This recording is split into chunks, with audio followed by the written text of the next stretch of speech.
Sa pagbisita ng Department of Human Settlement and Urban Development sa Severa, Mabalacat, inanunsyo ni Housing Secretary Eduardo Del Rosario na maaari nang kumuha ng housing loans ang mga miyembro ng Pag-ibig Fund na bahagi ng informal sector. Ang informal sector ay ang mga miyembro na hindi employed subalit may regular na income gaya ng mga driver ng jeep o manininda. Naging balakid kasi sa pagkuha ng housing loan ng mga naturang manggagawa ang kawalan ng Certificate of Employment at payslip na mula sa mga employer. Maaari na mag-apply ng housing loan basta't may maipakita lamang na proof of income at certification mula sa kanilang local government unit.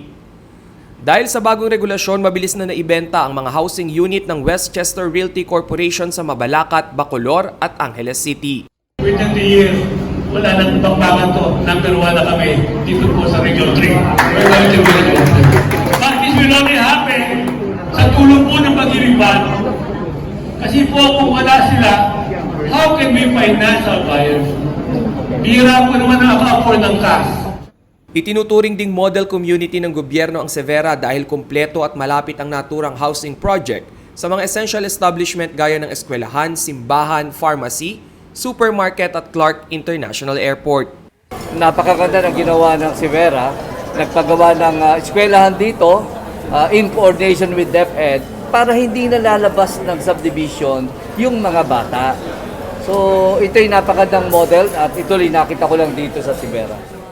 Bukod sa pagiging malapit sa paliparan, mabilis din ang paghahanap ng trabaho sa loob ng Freeport na may higit 1,200 locators at 20-minute drive lang sa Severa.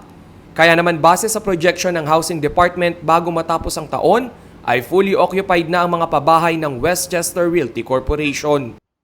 Pag ito na-tie up natin sa development sa Clark, mag-o-open ang airport, marami ng locators na pupunta.